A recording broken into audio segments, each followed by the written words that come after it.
Hello everyone, welcome to Petals of Biology. In this video, I would like to discuss with you the structure and types of DNA.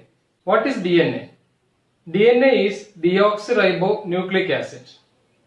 Where it is seen? It is seen in prokaryotes, eukaryotes as well as in plant cells. What is its function? The main function of DNA is to transmit genetic materials from parents to offsprings as well as protein synthesis. DNA, deoxyribonucleic acid. It is having an acidic property, that is why it is known as an acid, and it is seen inside the nucleus mainly, that is why it is known as nucleic acid, and it is having a deoxyribose sugar. So that is the components of DNA, deoxyribose sugar and nucleic acid. DNA is not only seen in the nucleus but also in the mitochondria, and the plant chloroplast also it is present. But the DNA present in the mitochondria and chloroplast are circular in model, while the normal DNA is not circular model, it is a linear structure with double strands. Who found out DNA? The DNA was first recognized by J.F. Mesher in 1869, and later a widely accepted model of DNA was described and demonstrated by Francis Harry Crompton Crick and James Dewey Watson during 1953, and they were awarded with Nobel Prize later. How many types of DNAs are there? There are different varieties of DNAs like A type, A DNA, B type or B DNA, D type or D DNA, and Z type or Z DNA. So these are different types of DNA based on the right-handed helix or left-handed helix, or based on the type of DNA. You can classify DNA into different types like A, B, D and Z DNA. C DNAs are also there, that is complementary DNA formed from the RNA. Okay, so the B DNA is the widely accepted model of DNA, and that is the model proposed by Watson and Crick. Where this DNA is seen in a cell. As I have mentioned earlier, the DNA is seen mainly in the nucleus of the cell. In the nucleus of the cell, where it is seen? Nucleus is having large amount of chromatin fibers or chromatin network, and they later transforms to chromosomes, and these chromosomes hold DNA. So if this is a cell is having a nucleus at the center, and this nucleus is having numerous chromosomes inside that, chromosomes. So if this is a chromosome, the DNA can be seen like this on the chromosome. Okay. When you see the detailed structure of DNA, it can be seen that it is a double helical structure like this.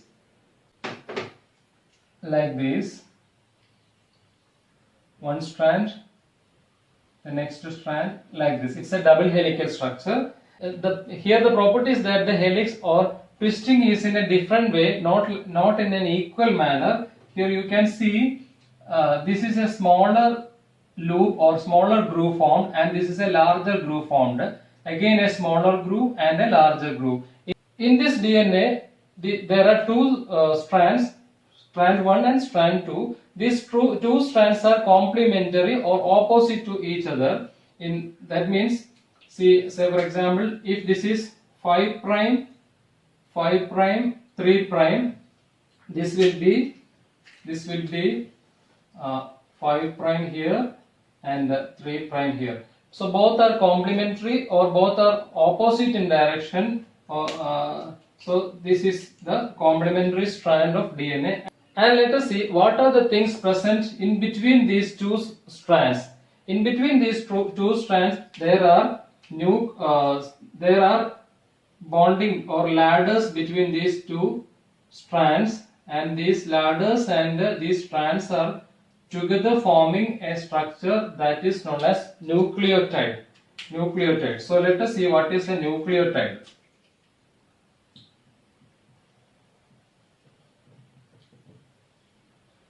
When you talk about nucleotides, there is another term opposite to this or contrasting to this, that is nucleoside. So nucleotide and nucleotide, these two may be asked in the examination. What is the difference between a nucleotide and nucleoside? So if I am taking this much portion, or if I am taking only this much portion, that means this much portion if I am taking, I will get a structure like this. It is having a phosphorus group connected to it. You can see a sugar molecule, that is a pentose deoxyribose sugar, a phosphorus group, a pentose sugar, and you will see a nitrogen base, nitrogen containing base, nitrogen base. Okay. These three together constitute a nucleotide. That means a phosphorus group, pentose sugar, as well as nitrogen base together forms a nucleotide. And what is the difference between a nucleotide and nucleoside? If you remove this phosphate group from here, now it is a nucleoside. That means it is having only a pentose sugar as well as a nitrogen base. So in between these ladders or in between these strands, you can see nucleotides are connected together on both the sides. The width of the two strands is 20 angstrom. The width is 20 angstrom. The width of the bDNA is 20 angstrom, and the distance between each adjacent nucleotide or each adjacent ladders is 3.4 angstrom. So now let us see in detail the structure of each ladder. The number of nucleotides present between each strand in each turn differs in different types of DNA. If it is a bDNA, the number of ladders or the number of nucleotide bridges present in each twist or each turn is 10 in number if it is a bDNA. But for some DNA, the number of ladders or number of steps or number of nucleotide bridges will be 11 or 12 or less than 10 may be present in different types of DNA. But in the case of bDNA, the number of ladders or the number of nucleotide bridges is 10 in number. Okay. And when you take the detailed structure of this much portion, that means one nucleotide bridge. If you take one nucleotide bridge, that means this much portion. If you take the structure in detail, you will get a structure like this. Here we can see DNA is made up of a phosphate sugar backbone as well as nitrogen base on one side, and it will be bonded together with another nitrogen base and a sugar phosphate backbone on the next side. So these are the two strands, and these two strands are connected together with the help of hydrogen bonds. Okay, so let us see what are the nitrogen bases present in a DNA. They are adenine, thymine,